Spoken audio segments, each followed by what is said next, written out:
बच्चों, physics touch परिवार में आपका स्वागत है। तो हमारी पिछली वीडियो किस पे थी? यूनिट पे, यानी कि मात्रक पे थी। और हमारी ये वीडियो पूरी की पूरी होगी किस पे? डायमेंशन पे। डायमेंशन का मतलब होता है बीमा। बीमा हमको निकालने के लिए सर्वप्रथम हमको क्या आना चाहिए? हमें मात्रक के बारे में पता होना चाहिए कि मात्रक क्या होता है, मात्रक किसकी, यानी मात्रक पता होना चाहिए। और क्या हमको फार्मूला ये पता होना चाहिए कि फोर्स का फार्मूला क्या होता है, और वेलोसिटी का और भी चीजों का फार्मूला क्या होता है, हमको वो पता होना चाहिए।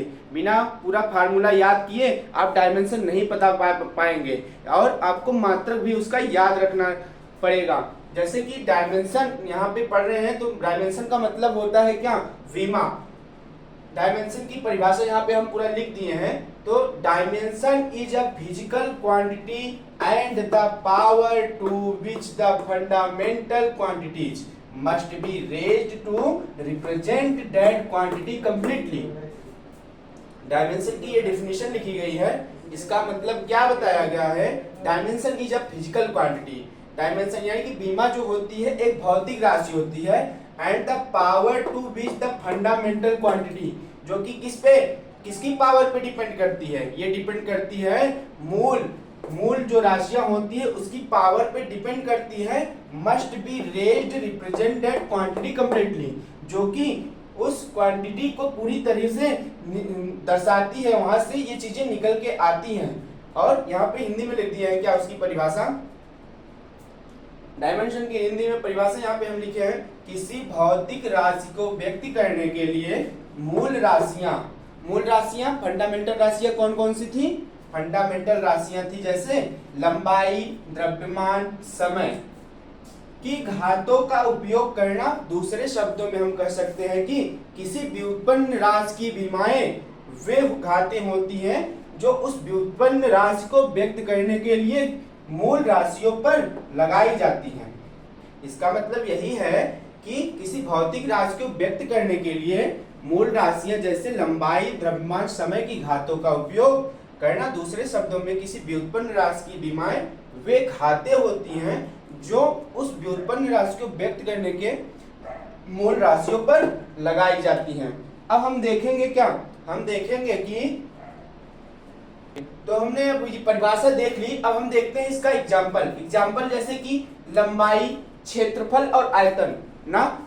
डायमेंशन में क्या चीजें होती हैं? छोटी सी बेसिक सी चीज पहले हम 3 पॉइंट कौन कौन से उसके उदाहरण देख लेते हैं। ये हो गई लंबाई, क्षेत्रफल, आयतन। लंबाई, किसी वस्तु को नापते हैं तो लंबाई कैसे नापते हैं ना? लंबाई एक सीधी रेखा में नापी जाती है, सीधी डिस्टेंस को नापी जाती है, उसको क्या कहते हैं? लंबाई कहते हैं। लंबाई की यूनिट है ना, लंबाई को किससे रिप्रेजेंट करते हैं? लंबाई का एक सिंबल होता है। क्या होता है लंबाई का सिंबल? वो होता है एल। कैपिटल एल से लंबाई को डिनोट करते हैं। और दूसरा क्या होता है? क्षेत्रफल यानी कि एरिया क्या होता है? एरिया होता है लंबाई गुणित चौड़ाई, यानी कि हाइट इनटू क्या, विड्थ होता है क्षेत्रफल। एरिया क्या होता है? एरिया होता है कई सारी लंबाइयों को मिला के जब कोई एक दूसरी चीज बनती है तो उसको क्या बोलते हैं? क्षेत्रफल। जैसे कि ये देखिए एक स्क्वायर बना हुआ है। स्क्वायर में देखिए कई सारी भुजाएं हैं ना, कई सारी इक्वल भुजाएं हैं। तो ये सब क्या है? एक लेंथ है। कई सारी लेंथ को मिलाकर क्या बनता है? एक क्षेत्रफल बनता है। क्षेत्रफल में क्या चीज होती है बच्चों? हमने बताया कि क्षेत्रफल में होता है लंबाई और चौड़ाई। मैथ में आप लोग पढ़े होंगे क्षेत्रफल बराबर होता है लंबाई गुणित चौड़ाई। इसमें दो चीजें हैं, लंबाई और चौड़ाई। लंबाई को किस में नापते हैं? किससे डिनोट करेंगे? लंबाई को एल से डिनोट करेंगे। चौड़ाई को किससे डिनोट करेंगे? चौड़ाई भी तो एक लंबाई ही है ना, उसको भी किससे डिनोट करेंगे? एल से ही डिनोट करेंगे। तो यहाँ पर लंबाई और चौड़ाई यानी कि लिख देते हैं लंबाई गुणित चौड़ाई। तो लंबाई हो गया एक एल हो गया इनटू दूसरा एल। जब एल और एल को हम क्या कर मल्टीप्लाई करते हैं तो हमारे पास निकल के आता है क्या? L square. तो क्षेत्रफल की जो विमा होती है वो एल स्क्वायर होती है। एल स्क्वायर मतलब लंबाई गुणित चौड़ाई। ठीक है। तो इस प्रकार आगे तीसरा है हमारा क्या? आयतन है बच्चों। आयतन को इंग्लिश में बोलते हैं वॉल्यूम। वॉल्यूम मतलब आयतन। हमने देखा लंबाई में एक चीज थी एक लंबाई थी इसको L से, और एरिया यानी कि क्षेत्रफल में लंबाई गुणित चौड़ाई, जिसको हम L स्क्वायर से रिप्रेजेंट किए। अब आयतन होता है क्या, जिसमें लंबाई गुणित चौड़ाई गुणित ऊंचाई, जिसमें लंबाई भी हो, चौड़ाई भी हो, ऊंचाई भी हो, यानी कि हाइट भी हो और लेंथ भी हो और क्या है विड्थ भी हो, यानी कि तीनों चीजें होती हैं, उसको क्या कहते हैं आयतन। जैसे कि ये देखिए क्यूब बना हुआ है, क्यूब मतलब जिसमें 3 भुजाएं होती हैं उसको क्यूब कहते हैं। जैसे एक भुजा के लिए एक L रिप्रेजेंट करेंगे, दूसरी भुजा के लिए दूसरा L और तीसरी भुजा के लिए तीसरा L। इस प्रकार L क्यूब बना हमारा, जो कि L क्यूब दर्शा रहा है आयतन को, और ये क्यूब जो बना हुआ है ये वॉल्यूम है। तो इसके बाद हम लोग क्या पढ़ेंगे, इसके बाद हम लोग तो हम अब कुछ बेसिक चीजें देखते हैं। हम बेसिक चीजें क्या देखेंगे डायमेंशन निकालने के लिए। सबसे पहले हम क्या देखेंगे, लंबाई। लंबाई को किससे डिनोट करते हैं, मास को किससे डिनोट करते हैं, और समय को किससे डिनोट करते हैं, टेम्परेचर यानी कि तापमान को किससे डिनोट करते हैं, पदार्थ की मात्रा अमाउंट ऑफ सब्सटेंस को किस सिंबल से डिनोट करते हैं, और ल्यूमिनस इंटेंसिटी ज्योति तीव्रता को किस सिंबल से दिखाते हैं। तो हमने यहाँ पे लिख दिया है लेंथ यानी कि लंबाई को हम किस सिंबल से डिनोट करते हैं, तो कैपिटल L से हम लंबाई को दिखा रहे हैं, और द्रव्यमान को किस लेटर से दिखा रहे हैं, यहाँ पे कैपिटल M से हम द्रव्यमान को दिखा रहे हैं ना। तो यहाँ पे देखिए L से किसको दिखा रहे थे, लंबाई को, और द्रव्यमान को किससे दिखा रहे थे, कैपिटल M से दिखा रहे थे, टाइम को कैपिटल T से, और टेम्परेचर यानी कि तापमान को थीटा से ना। और इसके बाद अमाउंट ऑफ सब्सटेंस यानी कि कोई भी चीज, जैसे कि चीनी या फिर और कोई वस्तुएं होती हैं जो हम तौल के लाते हैं, उसको किस में नापते हैं, उसको हम नापते हैं पदार्थ की मात्रा में। वो आता है, वो पदार्थ की मात्रा में आता है तो वो मोल में नापा जाता है। जैसे कि उसको डिनोट कर रहे हैं मोल में, मोल को हम यहाँ पे एक लेटर दे रहे हैं। बाकी ये देखिए यहाँ पे जो द्रव्यमान था इसको हमने कैपिटल M से क्या किया था, डिनोट करके इसको दिखाया था, इसका सिंबल कैपिटल M दिया था। और यहाँ पदार्थ की मात्रा है, इसका भी सिंबल क्या है, M ही है, लेकिन यहाँ पे क्या है, छोटा m है, यानी कि स्मॉल m से यहाँ पे डिनोट कर रहे हैं पदार्थ की मात्रा को। और लास्ट पॉइंट आपका एक आता है लुमिनस इंटेंसिटी, यानी कि ज्योति तीव्रता। ज्योति तीव्रता यानी कि प्रकाश कितने वेग से चलता है, कोई भी लाइट कितने स्पीड से ट्रेवल करती है किस मीडियम में, फिर वैक्यूम में, उस चीज को ये क्या दिखाता है, कैंडिला। कैंडिला को हम एक सिंपल लेटर में लिख दे रहे हैं क्या, CD यानी कि कैंडिला। कैंडिला का पहला अक्षर CD लिख दिए हैं ना, तो कैंडिला को हम दिखा दिए CD से। हाँ तो बच्चों हम क्या कह रहे थे, हम ये कह रहे थे कि हम लोग ये सब सिंपल बेसिक चीजें जो जिसको सिंबल से क्या चीजें क्या डिनोट कर रहे हैं उसको हम बता चुके। अब आप जान चुके हैं क्या, यूनिट के बारे में जान चुके हैं, यूनिट। और आप ये भी याद कर लीजिएगा कि फार्मूला, जो फार्मूले होते हैं जैसे कि फोर्स का फार्मूला, वेलोसिटी का फार्मूला, एक्सीलरेशन का फार्मूला, मोमेंटम का फार्मूला, ये सब फार्मूले आप किताब से याद कर लीजिए, या फिर इसको किसी भी तरीके से आप याद रखिए। जैसे कि हम अब कोई भी फार्मूला लेके उसका हम डायमेंशन निकालना सीखेंगे। हमारा आज की ये चैप्टर जो है डायमेंशन पे है, तो हम डायमेंशन कैसे निकालते हैं उस बारे में आप लोग को यहाँ पे चल रहे हैं बताने। तो देखिएगा, ध्यान दीजिएगा, एकदम बेसिक से डायमेंशन निकालना सीखिए। डायमेंशन एक आसान तरीके से आप कैसे निकालेंगे। सबसे पहले आपको कोई किसी भी चीज की, किसी भी यूनिट की आपको डायमेंशन निकालने के लिए उसका आपको फार्मूला पता होना चाहिए। जैसे P इक्वल टू mv ना, P equal to mv।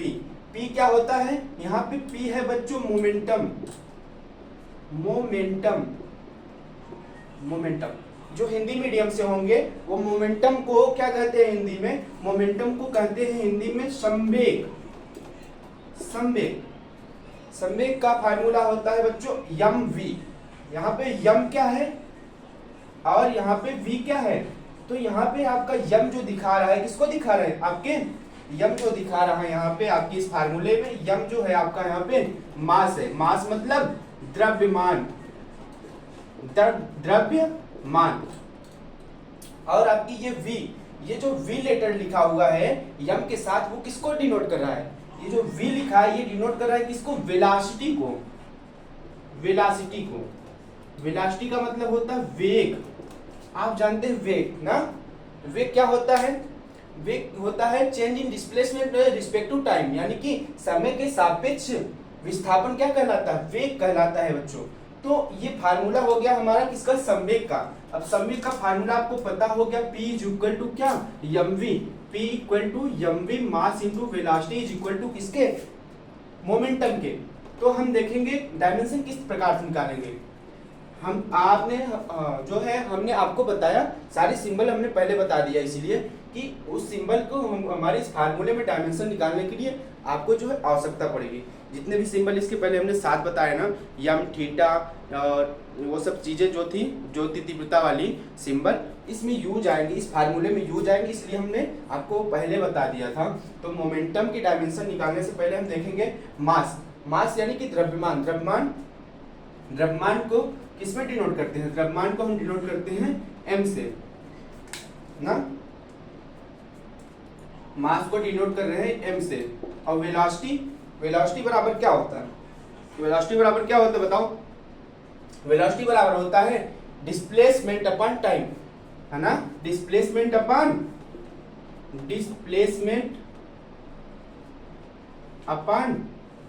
Time.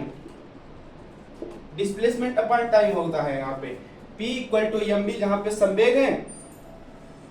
तो यहाँ पे क्या, मास को डिनोट कर दे रहे हैं कैपिटल M से, और वेलोसिटी की डिफिनेशन होती है change in displacement upon respect to time, यानी कि विस्थापन परिवर्तन की दर समय के सापेक्ष क्या कहलाती है, आपकी वेलोसिटी कहलाती है। इसको हम यहाँ पे लिख दिए। तो यम, अब हम डायमेंशन निकालना सीखेंगे संवेग की। यम लिख दिए कैपिटल M। डिस्प्लेसमेंट को किस में नापते हैं, डिस्प्लेसमेंट तो एक दूरी ही हुई ना, विस्थापन यानी कि लंबाई ही हुई। लंबाई को किससे डिनोट कर रहे थे, L से। तो हम यहाँ पे क्या लिख देंगे, कैपिटल M। और क्या समय दिया है, समय को हम किस सिंबल से डिनोट कर रहे थे, समय को उस सिंबल से डिनोट कर रहे हैं कैपिटल T से। याद करिए आप, कैपिटल T से क्या डिनोट कर रहे थे, समय को। तो यहाँ से हमारी क्या बीमा निकल गई, इसको जब देखेंगे पूरा सॉल्व करेंगे तो M L, ये T क्या होगा, ऊपर चला जाएगा, तो ये क्या हो जाएगी, इसकी पावर -1 हो जाएगी, ml T की पावर -1। बच्चों इसको ब्रैकेट में करना जरूरी है, अगर इसको ब्रैकेट में नहीं करेंगे तो ये बीमा नहीं कहलाएगी। ml T की पावर -1 जो है किसकी बीमा हो गई, तो ये हमारी यहाँ से निकल के आ गई संवेग की बीमा ना, डायमेंशन ऑफ किसकी, डायमेंशन ऑफ मोमेंटम। ये यहां से हमारा निकल के आ गया किसकी बीमा, डायमेंशन की। अब हम आगे देखेंगे किसकी, अब आगे हम देखेंगे किसकी बीमा देखेंगे। तो अब बच्चों अब क्या देखेंगे, अब हम देखेंगे किसकी बीमा, अब हम देखेंगे एसिलरेशन की बीमा। एसिलरेशन यानी कि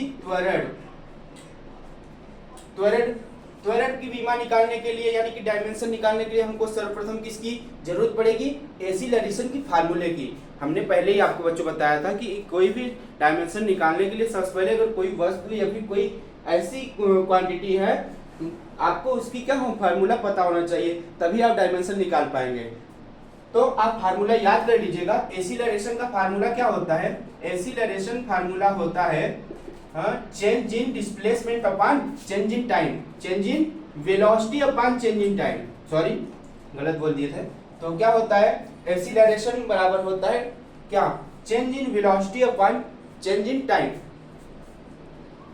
वेलोसिटी में भी परिवर्तन और उसके समय में भी परिवर्तन का औसत क्या कहलाता है, एसिलरेशन यानी कि त्वरण कहलाता है। अब इसकी हम बीमा निकालेंगे, किसकी निकालेंगे बच्चों, एसिलरेशन की। एसिलरेशन क्या होता है, क्या आपका त्वरण यहाँ पे सही लिखा है, त्वरण सही लिखा है बच्चों, गलत लिखा है आप लोग, एसिलरेशन यहाँ पे गलत लिखा था, एसिलरेशन है एक्सीलरेशन, ये हो गया त्वरण ना, त्वरण की हिंदी ऐसे लिखे जाते हैं। एसिलरेशन बराबर होता है change in velocity upon change in time. अब हम एसिलरेशन की बीमा निकालेंगे। एसिलरेशन की बीमा निकालने के लिए चेंज इन वेलोसिटी, आपको वेलोसिटी की डिफिनीशन पता होगी क्या, डिस्प्लेसमेंट अपॉन टाइम, आपको वेलोसिटी की डिफिनीशन पता होगी। वेलोसिटी की डिफिनीशन क्या होती है, वेलोसिटी की डिफिनीशन होती है displacement upon time, change in displacement respect to time is called velocity. तो यहां से हमारा ये देखिए, आप लोग क्या करेंगे, वेलोसिटी कैसे दिखाएंगे, डिस्प्लेसमेंट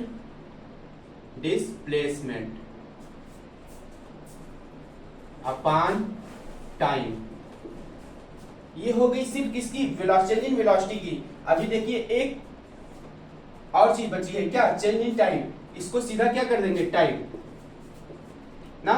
अब हम इसके मदद से हम इसकी बढ़ाएंगे डायमेंशन। किसकी डायमेंशन बनाएंगे बच्चों, त्वरण यानी कि एक्सीलरेशन की डायमेंशन बनाएंगे। तो डिस्प्लेसमेंट हमने इसके पहले क्या बताया था, एक चीज बताई थी, उसमें डिस्प्लेसमेंट को किससे डिनोट कर रहे थे, कैपिटल एल से। यहां भी आप क्या करेंगे, डिस्प्लेसमेंट को कैपिटल एल से रिप्रेजेंट कर देंगे और टाइम को कैपिटल टी से, फिर ये एक टाइम और है इसको भी टी से। जब ये वाला टी इसके पास आएगा तो इसमें मल्टीप्लाई हो जाएगा ना, तो मल्टीप्लाई होकर क्या बनेगा, एल अपॉन टी स्क्वायर। जब ये टी स्क्वायर ऊपर इसको मल्टीप्लाई करेंगे तो क्या बन जाएगा, ये बन जाएगा आपका एल टी की पावर -2 ना। यहाँ पे एल टी की पावर -2 निकल के आ रही है। तो यहाँ पे हम यहाँ पे लिखिएगा इसको,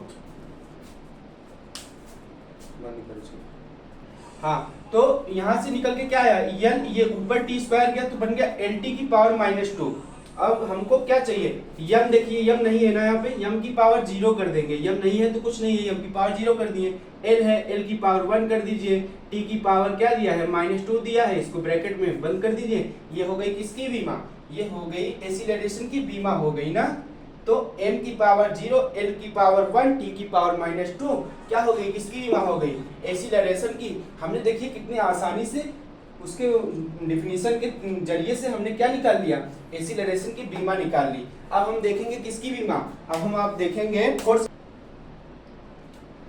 हाँ तो बच्चों हम लोगों ने देख लिया क्या, एक्सीलरेशन की बीमा देख लिया। अब हम देखेंगे किसकी बीमा, फोर्स की।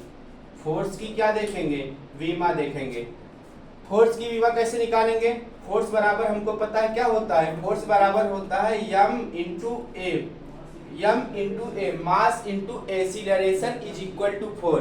जो द्रव्यमान और त्वरण का गुणनफल होता है वो आपका फोर्स होता है ना। तो यहाँ पे देखिए कैसे डायमेंशन निकालेंगे, मास को किससे डिनोट कर दे रहे हैं, कैपिटल एम से। एक्सीलरेशन इसके पहले हम लोगों ने क्या निकाला, इसके पहले हम लोगों ने एक्सीलरेशन की बीमा निकाली थी ना, एक्सीलरेशन की इसकी पहले बीमा निकाली थी, क्या निकाली थी बताओ, m0 l की पावर 1 t की पावर -2। इसके पहले हम लोगों ने निकाला था एक्सीलरेशन की बीमा ना, m की पावर 0, l की पावर 1 और t की पावर -2 हम लोगों ने एक्सीलरेशन की बीमा यानी कि डायमेंशन निकाली थी। अब एक ही जगह पे सेम वही एक्सीलरेशन वाली बीमा को यहाँ पे रख दिए ना। तो अब आगे क्या देखेंगे, आगे हम इसको कैलकुलेट करते हैं तो कैसी बीमा निकल के आती है हम देख रहे हैं ना। तो इसको करिए आप लोग, एक बार ट्राई करिए और कमेंट बॉक्स में बताइए कि आपसे ये हो पा रहा है कि नहीं हो पा रहा है ना। तो यहाँ से हो गया, जब इसको मल्टीप्लाई करें m हो गया और l हो गया t की पावर -2। यहाँ से ये क्या निकल के आया, यहाँ से निकल के आया, जब m नॉट को m से मल्टीप्लाई, m की पावर 1 ही यहाँ पे मिलेगा, l की पावर 1 और t की पावर -2। ये हो गई हमारी फोर्स की क्या डायमेंशन हो गई, ये हमारी फोर्स की डायमेंशन यहाँ से मिलके आई। तो अब आगे हम देखेंगे किसकी, हम आगे देखेंगे क्या, अब अगला हम देखेंगे, अगला क्या देखेंगे, प्रेशर की क्या देखेंगे, डायमेंशन। तो प्रेशर की डायमेंशन हमको निकालने के लिए प्रेशर का फार्मूला पता होना चाहिए। प्रेशर बराबर होता है force upon area. Force upon area क्या होता है, प्रेशर होता है। तो हम लोगों ने सब फोर्स की डायमेंशन निकाल चुके हैं ना। अभी हमने आपको जस्ट थोड़ी देर पहले क्या बताया, फोर्स की डायमेंशन निकालना सिखाया। फोर्स बराबर क्या होता है, यह बराबर एम वैसे रहने दिया, एक्सीलरेशन को किसमें तोड़ दिया, change in velocity upon change in time में, और वहां से एक्सीलरेशन की बीमा रख के और मास यानी कि मास का m कैपिटल M लिख के हम लोगों ने फोर्स की बीमा निकाल ली थी। वो क्या निकल के आई थी, फोर्स की बीमा निकल के आई थी mlt की पावर -2 और एरिया यानी कि क्षेत्रफल लंबाई गुणित चौड़ाई, यानी कि लंबाई गुणित चौड़ाई कैपिटल एल स्क्वायर से डिनोट किए थे किसको, एरिया को। यहाँ पे सेम वही एरिया वाला वो जो सिंबल दिखाए थे यहाँ पे दिखा दे रहे हैं, क्या, एल स्क्वायर ना। तो इसको जब आप शॉर्ट करेंगे ये ऊपर जाएगा तो क्या निकल के आएगा आपका एम, ये एल स्क्वायर ऊपर जा रहा है यहाँ पे मल्टीप्लाई हो जाएगा तो एल क्यूब बन जाएगा, और ये टी की पावर -2 सेम वैसे रहेगा। एक मिनट रुक जाइए, इधर लिख दे रहे हैं ना। तो ये बन जाएगा आपका एम, एल ऊपर जाएगा एल स्क्वायर तो एल क्यूब, और ये टी की पावर -2 ऐसे ही रहेगा, टी की पावर -2 ना। एम यहाँ पे 0 कर दीजिए, कुछ नहीं है तो 0 कर दीजिए, m0 l क्यूब टी की पावर -2 क्या होगी, किसकी डायमेंशन, प्रेशर की डायमेंशन यहाँ से ये मिल गई।